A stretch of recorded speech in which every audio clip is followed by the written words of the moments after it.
Alright, let's jump into it and talk about the super cycle. Global liquidity super cycle now. First, I talk about global liquidity all the time, so you should be up to date. What is global liquidity? Let's talk about that. So many people think of the US or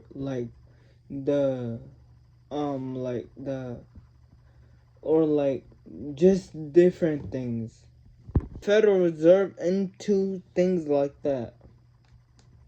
We're talking about global liquidity, not just the US. I will talk about some US stuff as well, but now there's different ways how to go into global liquidity. It's the credit, but it's not just the amount of money. It's flow of credits as well as money. So it's not the money. You're willing to increase money because money is increase. You get a loan, a house car, etc. That money is created just into existence. It's just not the cash and savings. It's also the flow of credits, the ability, the things you want to do with credits, well as financial markets. A rough way to look at it, you can look at global too. You can look at the central banks, balance sheets, stuff like that. You want to look at the global liquidity measure as USD, US dollar. Of course, is the reserve currency of the world. Now, when we look at that, it's about $175 billion global liquidity. Now, this is a record of we're up over $10 trillion over the last year.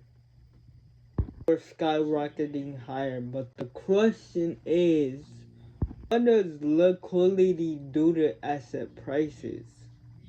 What is the super cycle when it goes up? Like, how does it work? How could it go? Most thing you wanna really watch is global liquidity cycles, cause they move in cycles. But it moves in ocean waves. It kind of goes like, I wouldn't say a merry-go-round, but it kind of goes like, it moves in cycles.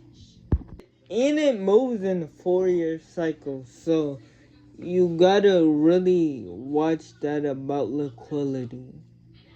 4 years in 2008, it just finally happened to reset.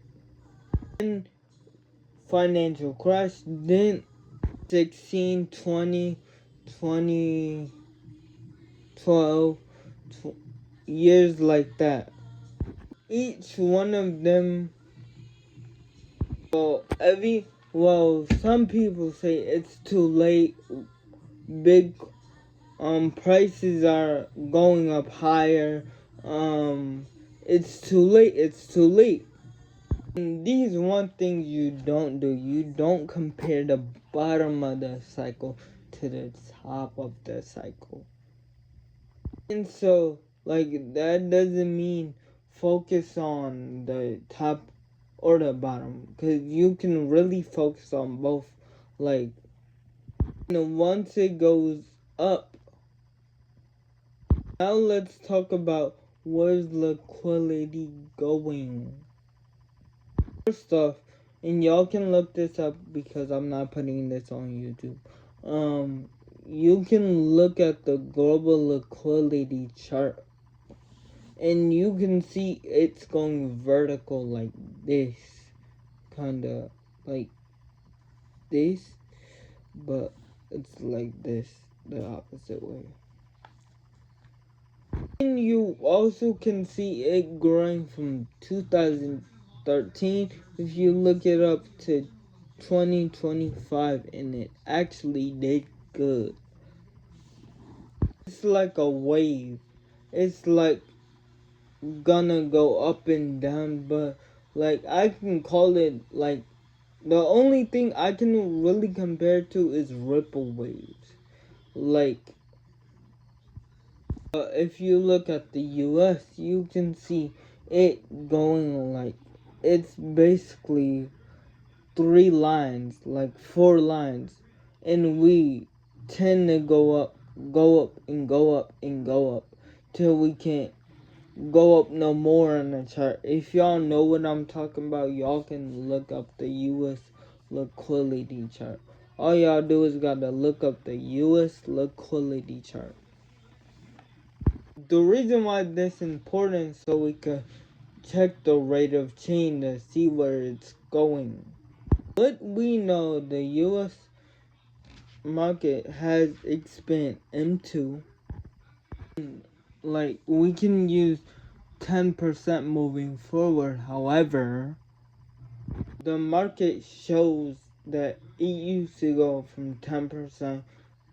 It can show us that like looking at the chart, if you look at the chart, we can see a big jump. If you not looking at the chart, I invite you to go look at the chart, because we can see a big jump through the times like it jumped from, and that's like I would say that's good, because we want to see a jump.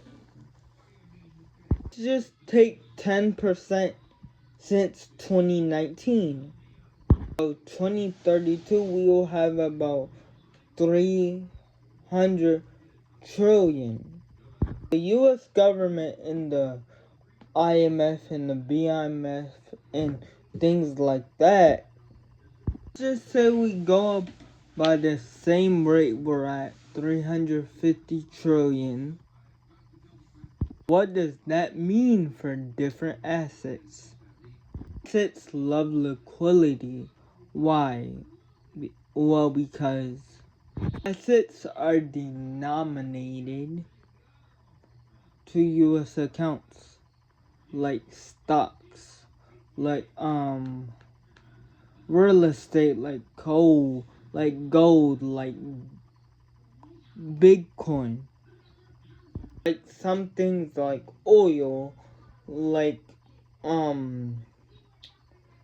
people love a lot of oil, so they're gonna value that. Anything that they value, anything like that I just named, gonna have liquidity.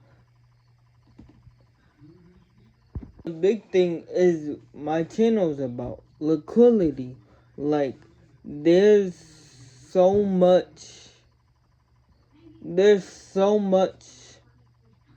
crypto in liquidity. If you look up the MSCI chart, you can see the global liquidity around the world. And like, I wish I can show you this because this is very good, but I don't want to get knocked off my YouTube channel. I just got on about a month ago. If you look it up, the gold line is global liquidity. You can see like it's pushing global markets. It's not just global markets. It's just the Federal Reserve and the S&P 500 also. The black line on the chart, if y'all know what I'm talking about, that's why I say go look this up. The black line is S&P 500 and the gold line is the balance sheet, the Fed balance sheet. When everything goes up, the stock market goes up, right? The reason why is when they dilute the money base, doesn't mean assets become more valuable. It means it takes more currency.